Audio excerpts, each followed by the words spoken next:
Good morning, good afternoon, good evening, good night, good day to you. Depending where you are in the world, I'm here in London live doing a nighttime devotion. The devotional is called Conflict and Courage. The title today, No Apologies Needed. 1 Samuel 12 verse 5, and he said unto them, The Lord is witness against you, and his anointed is witness this day, that ye have not found aught in my hand. Aught in my hand.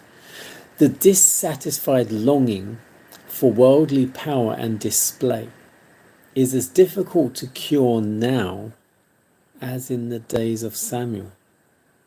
Christians seek to build as worldlings build, to dress as worldlings dress, to imitate the customs and the practices of those who worship the only God of this world. The instructions of God's word, the counsels and reproofs of his servants, even warnings sent directly from his throne, seem powerless to subdue this unworthy ambition. When the heart is estranged from God, almost any pretext is sufficient to justify a disregard of his authority.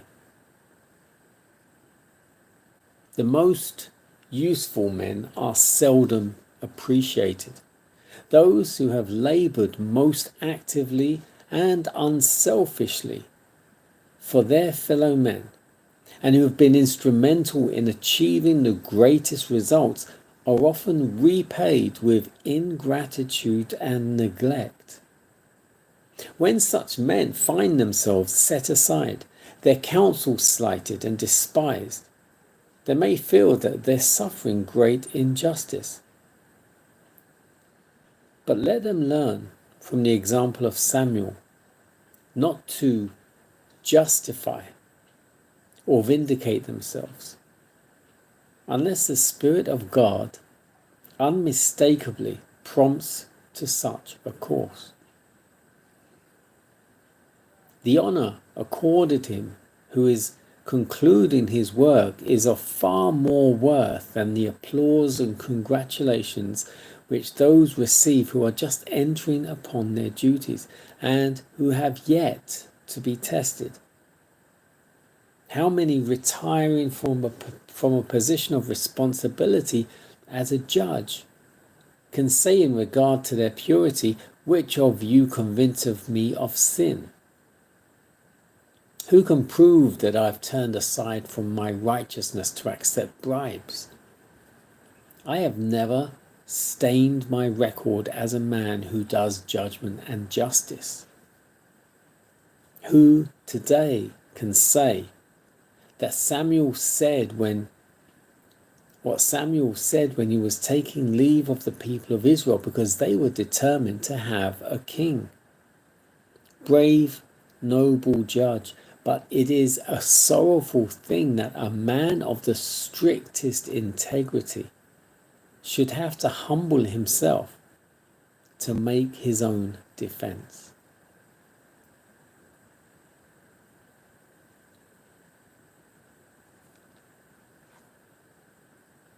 No apologies needed. So why is it saying no apologies needed?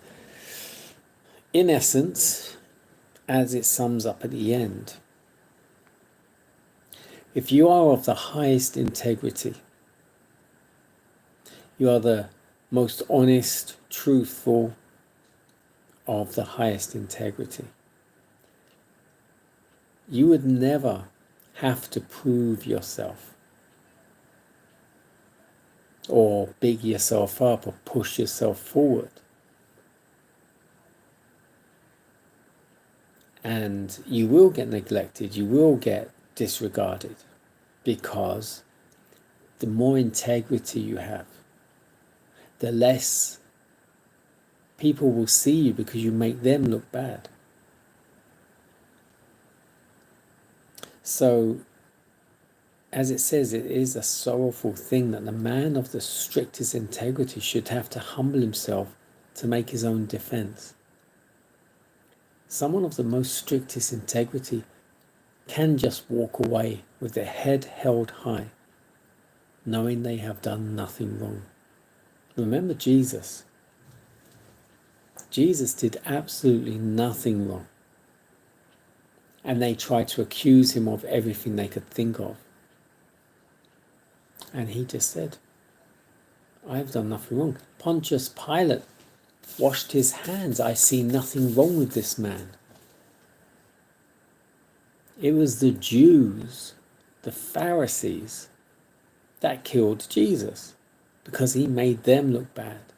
He showed up all their sins, all their pomp, because he was humble, meek, lowly, had high integrity, honest and true. And this is exactly how we should be. We don't need the accolade and applause and congratulations from our fellow human beings.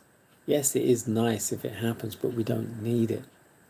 If you do something to your best of your ability as it should be done, everything you should do, as it says, for the glory and honor of God. If he puts you in a position, do it the best way you can.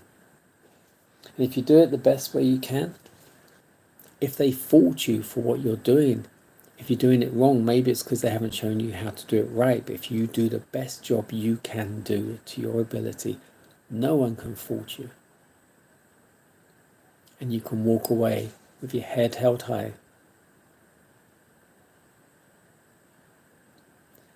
Dust off your feet, and move on to the next town.